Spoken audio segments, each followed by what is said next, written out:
Good morning, good afternoon, good evening, wherever you are hearing me from.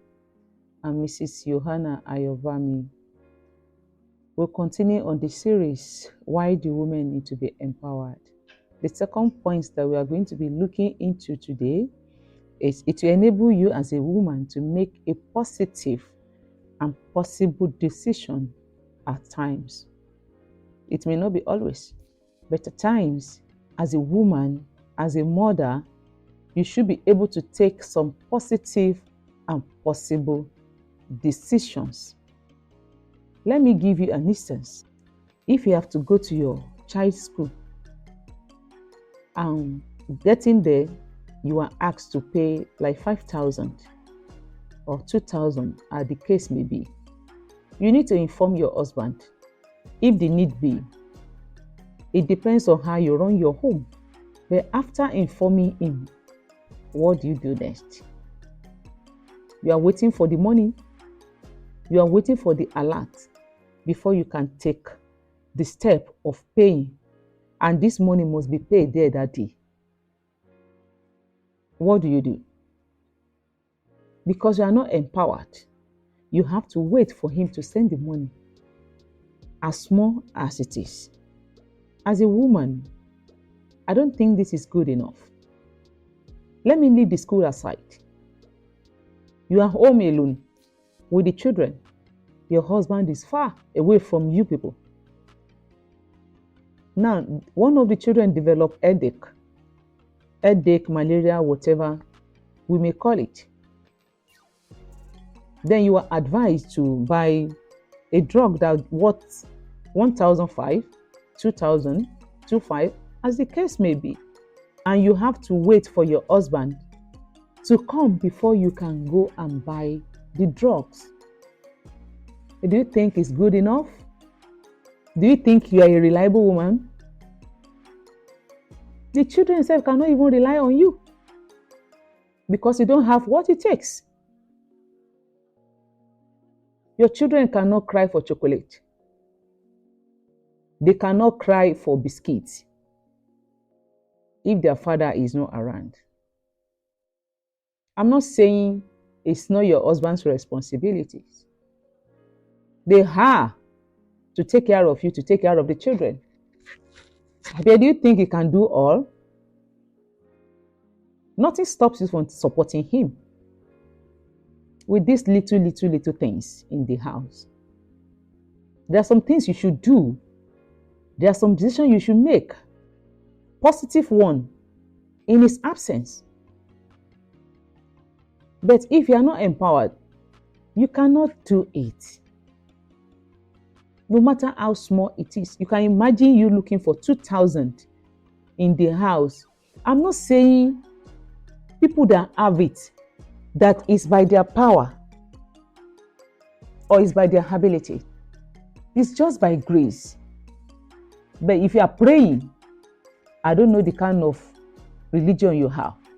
You are praying to God that you need grace that somebody else have.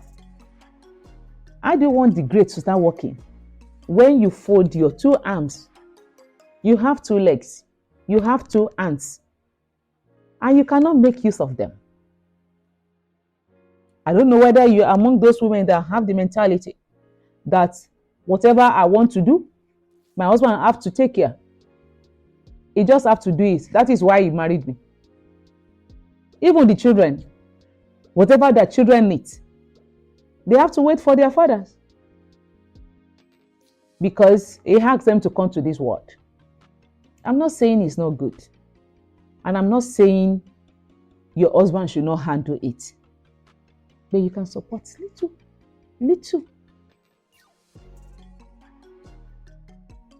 Take some positive decisions in his absence. Even if it means you have to inform him before taking the decision. Fine. But after informing him, don't wait for alert. Even if at all the man didn't fit to return the money, fine. At least anywhere he is in the world, he will relax. That, of course, I have a good wife at home. If my children needs anything, she will handle it. But the only thing I will do is to refund the money when I return. If you are not empowered, if you are the firstborn of your family and you have like 6 siblings behind you and they are all looking onto you, how do you want to take care of them? You have to wait for your husband to do everything. Please glorify yourself too. Be proud of yourself as a woman, that when my siblings need something, I will handle it. I can inform my husband. That's not a problem. It depends on how you run your home. I've said it earlier. Please, women, let's try. Let's be empowered so we'll be able to make some positive and possible decisions in the absence of our husbands. It's very important. Okay, let's assume your husband gets a contract.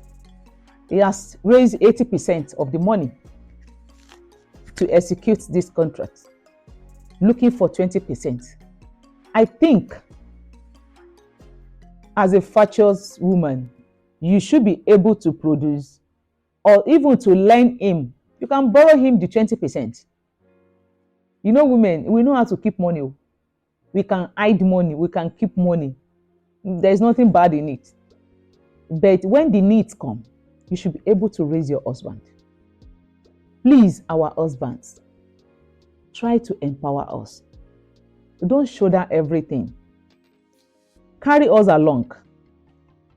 Please, women, anytime you are empowered,